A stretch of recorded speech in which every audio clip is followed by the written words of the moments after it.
स्वागत आपका MP news TV पर। मैं हूं निधि और एक बार फिर बीजेपी और कांग्रेस किस मुद्दे पर आमने सामने हो गई है ये हम आपको बताते हैं। आज का मुद्दा है ऐसा मुद्दा जिस पर सरकारें गिर भी सकती है और सरकारें बन भी सकती है। जी हां, हम बात कर रहे हैं किसानों के मुद्दे की।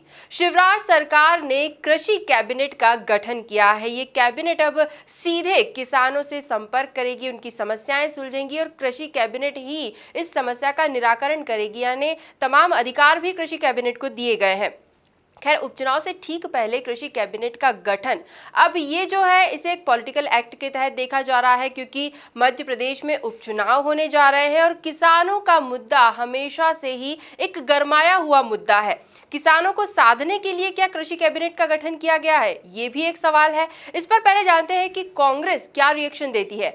कांग्रेस की ओर से मीडिया समन्वयक नरेंद्र सलूजा जी हमारे साथ मौजूद है। नरेंद्र जी, स्वागत आपका एमपी न्यूज टीवी पर। और बीजेपी की ओर से जो कृषि कैबिनेट का गठन किया गया है, इस पर क्या रिएक्शन होगा आपका?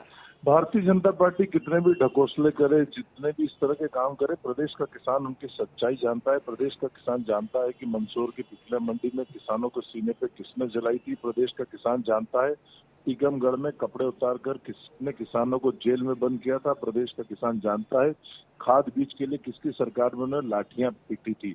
प्रदेश का किसान इन पुरानी बातों के अलावा ये नई बात भी जानता है कि हाल ही में मध्य प्रदेश सरकार का बजट आया, उस बजट में 70% कटौती कृषि क्षेत्र में की गई है।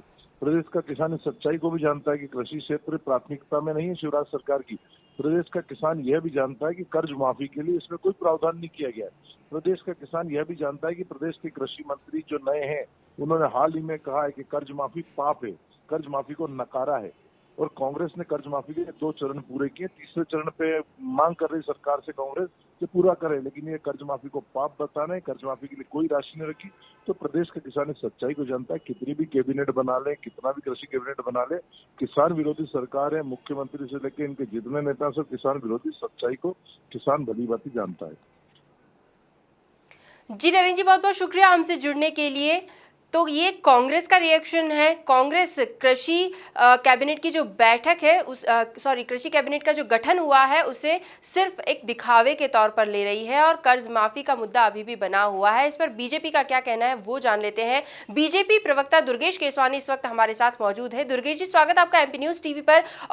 और जैसे कि आप सुन ही रहे होंगे, क्या कुछ कहना है कांग्रेस का? कृषि कैबिनेट का गठन सिर्फ एक दिखावा है। अगर किसानों की कर्ज माफी को कोई इंपॉर्टेंस नहीं दिया गया तो कृषि कैबिनेट के गठन का क्या फायदा है? क्या प्रतिक्रिया होगी आपकी?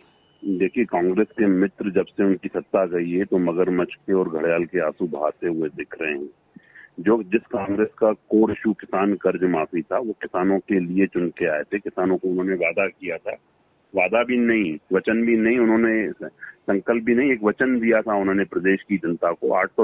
983 वचनों को लेकर वो जनता के बीच में थे, पर सबसे पहला जो वचन था वो किसान कर्ज माफी का था। राहुल बाबा जब भोपाल की धरती से आकर बोलते हैं कि 1 से लेकर 10 दिन हुआ कर्जा माफ, नहीं तो मुख्यमंत्री साफ। मुख्यमंत्री तो साफ नहीं हुआ, राहुल बाबा अध्यक्ष पद से इस्तीफा देके साइड हो गए। यही अगर इनकी प्राथमिकता किसान कर्ज माफी होती तो इनको पहले ही उसमें, जैसे कि कमलनाथ जी ने जाते ही साइन कर दिया था, वैसे ही कर्जा माफ हो जाना चाहिए था। पर इनके कथनी और करनी दोनों में अंतर है।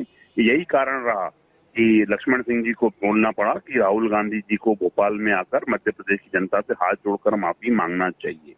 रही बात भारतीय जनता पार्टी की, तो भारतीय जनता पार्टी ने जैसे फर्स्ट अवर्स में हमारी सरकार बनी, जो फर्स्ट में हमने सबसे पहले किसान फसल ऋण योजना के जो हमें पैसे 2200 करोड़ रुपए जिनके खाते में जमा करने थे वो जमा किए और किसानों को पैसा मिला। उसके साथ साथ अनेक योजनाएं। आज मध्य प्रदेश देश में सबसे पहला राज्य है जिसने सबसे बम्पर खरीदी की है। एक दाना किसानों का खरीदा गया है। और कांग्रेस के लोग सिर्फ मगरमच्छ के आंसू बहाते हुए नजर आते हैं। अगर इनको किसानों के हितैषी थे, जो किसान सम्मान निधि केंद्र सरकार के द्वारा 6000 रुपए उनके खातों में डालनी थी, कमलनाथ सरकार ने 15 महीने में वो सूची तक उपलब्ध नहीं कराई।